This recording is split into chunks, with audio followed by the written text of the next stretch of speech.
Hello and welcome back to the Not the Old Firm YouTube channel. My name is Ben Banks, here to review the sort of week gone by for Scotland with Doon, James Black. It's been a slightly frustrating week, I think. Ended on a positive note, but yeah, I will assume that it'll not be all positive on this video, so apologies for that.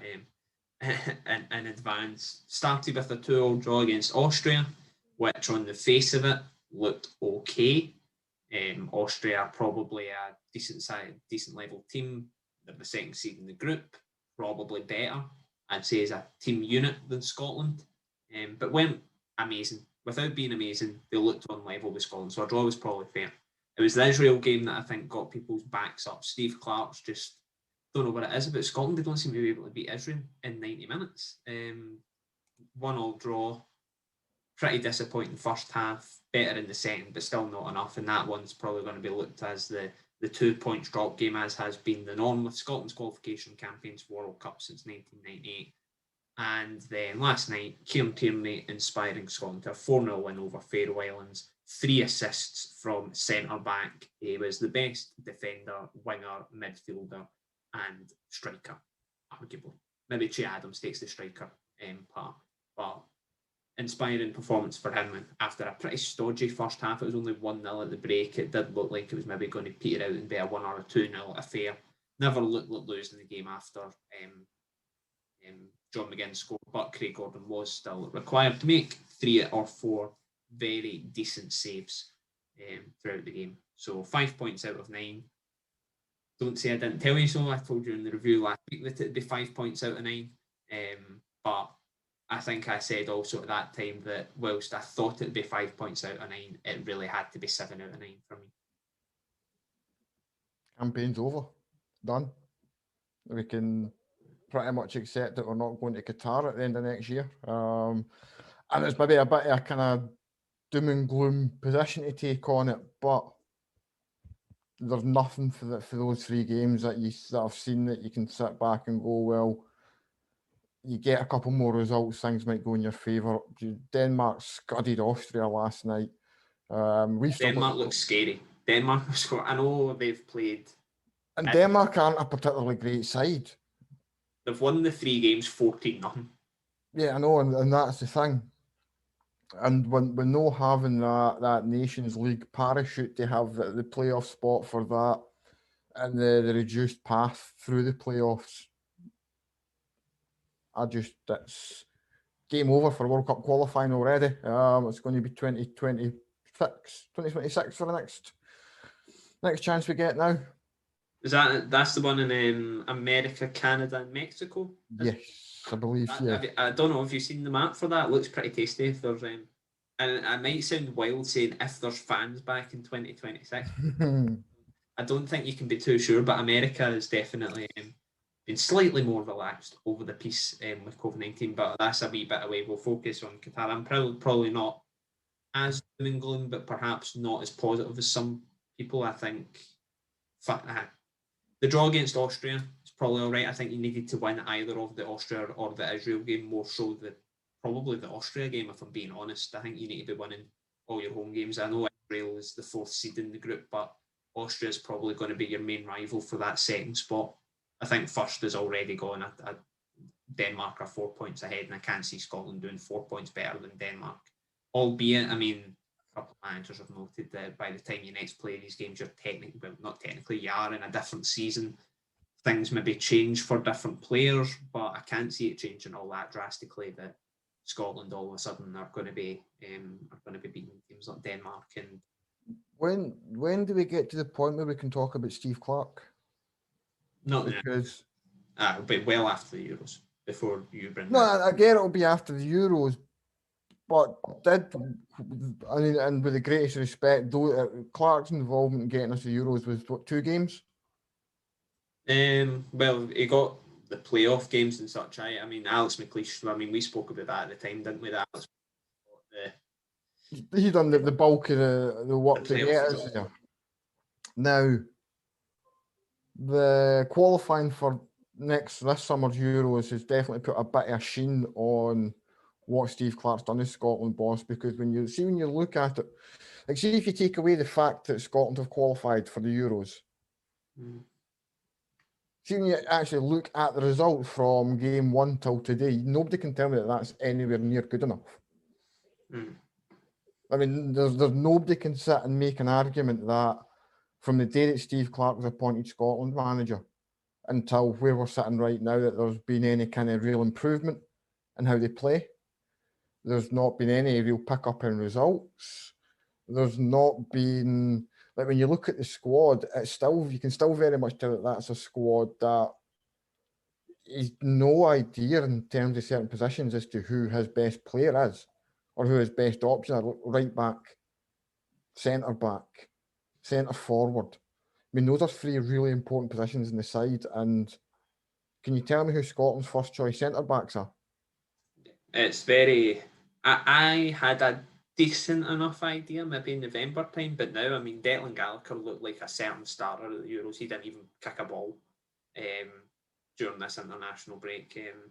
I don't see the formation he played against the Faroes being that, because he had Fraser as right wing back, and I can't see that Stephen O'Donnell's going to be. Well, that's also the thing. It's weird. It's probably going to be the only 2 positions, maybe 3. I think John McGinn, Stephen O'Donnell, and Andy Robertson.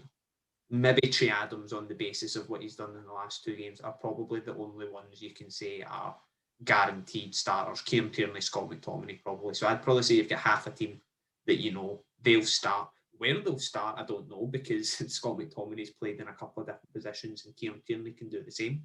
Yeah, I think a lot. It was the first time in Steve Clarke's reign. You've been saying this for a wee while, but it's the first time I've seen other people say, like, well, when do you... I know Steve Clarke got us to the Euros, but when do you start saying... Because I thought the substitutions, even in the Faroe Islands game, bringing on Oliver McBurney and John Fleck into the game, that are sometimes confuse me. Perhaps people making these decisions know better than me, and I would hope they would know better than me.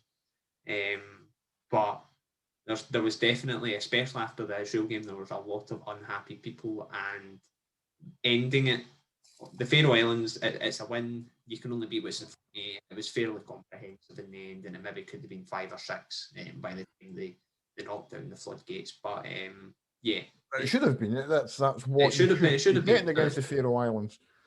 And again, I'm no one of these folk who think that countries like the Faroes and San Marino should have to pre-qualify for these competitions, because we've been every bit as shite. Mm-hmm. But yeah, those are the games where any country who gets the Faroes, you get Andorra, you get San Marino, you get... I can't even say Luxembourg anymore because they've suddenly turned into some kind of powerhouse. But you get those countries, and you're looking at it as 6 points, like an automatic 6 points. So those games in particular should come down to either you're giving fringe players their first minutes, or they're giving them a rare run out, or you put in the kind of performance that you use as a benchmark later in the group. Last night was neither, because for probably an hour of that game last night, all right, Scotland were always clear and going to win it, but it was a very typical Scotland game. It was, are we going to somehow blow this? Are we going to somehow manage to make a complete arse of it? Craig Gordon at 1-0, by the way, made a very, very good save. They got Brander Henriksen, I think it was, 25. And that's the thing, you'll see games like that. Now, Craig Gordon's got, 51, 52 caps or something? He's in the Hall of Fame. Why are you not giving John McLaughlin a run out? Craig Gordon doesn't need the games to experience international football, to have his first kind of sample of playing in that environment. John McLaughlin, I think, has got 2 caps, maybe 3 caps. I'm sure it came to Mexico-Peru double header. Mm-hmm. I'm sure he got them in that, and those were they weren't even real international games, really. The whole thing felt like a training camp. You look at the players that got used, and it all felt a bit, this is like a B team game. So why are you bringing Craig Gordon in with 50 odd caps? To be fair to him, I know you can argue about his selection stuff, but he done better than David Marshall did in the first 2 games. I know Marshall's probably Scotland's number one. But it's the Faroe Islands. He's probably the only one you can say you can take the opposition out a wee bit, because it's not like it's not going to be if, don't know, I think David Alaba had hit that shot in the Austria game, you'd be going, wow, what a great save. It was the same type of shot, same save. So I think that's probably the only one where you can discount opposition a wee bit, because his job doesn't really change all that much. And he was very, very good. I think he made that. I know you don't really want him around the Scotland national team, but you can't deny he made a case for himself. I can't see him being in the national team long term. I think if he was in long term, we're hitting GG Buffon territory. But definitely, we'll wrap it after the Euros. He definitely made a case for the Euros in terms of starting and things like that. And I think he maybe with that performance guaranteed his place. But I think we just to wrap up and stuff with Steve Clarke, I think what I took away, trying not to analyse the Faroe Islands game too much, as bad as that sounds, because I think you're expected to win these games comfortably. But I feel like it's almost like watching Steve Clarke's Kilmarnock with much better. It's see those Israel games. Were they not just a carbon copy of the last one? Like every single time we've played Israel, it's been the same game 17 times. Yeah, that's what we've said, that most Scotland games, with the odd exception, are going to finish 1-0 or 1 each. We're never going to get thrashed with Steve Clarke. We're never going to thrash anybody with Steve Clarke, with the exception of the likes of Faroe Islands and San Marino. I think these tactics work for a club like Kilmarnock. It was very good. They basically won a load of games 1-0, drew a load of the harder games 1 each, and they got to 3rd and 4th by playing that way.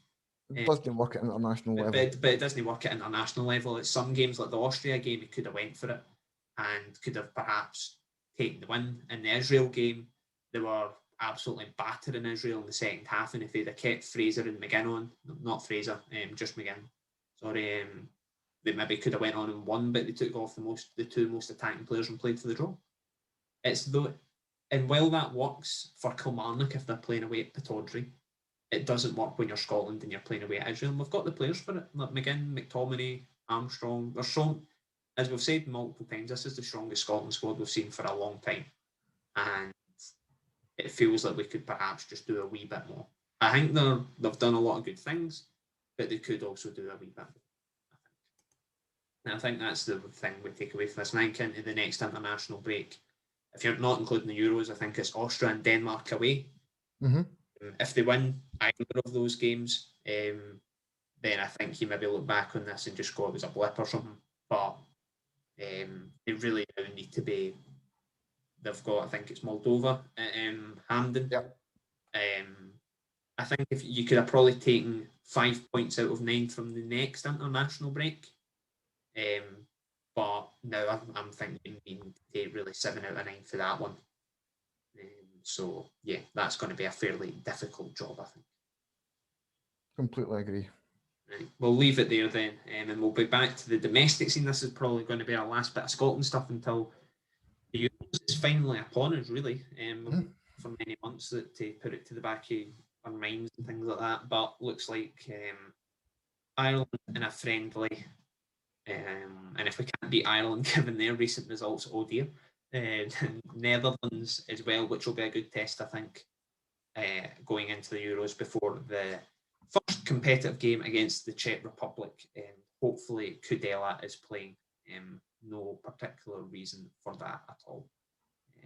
But anything else to add before we? No, that's good for me.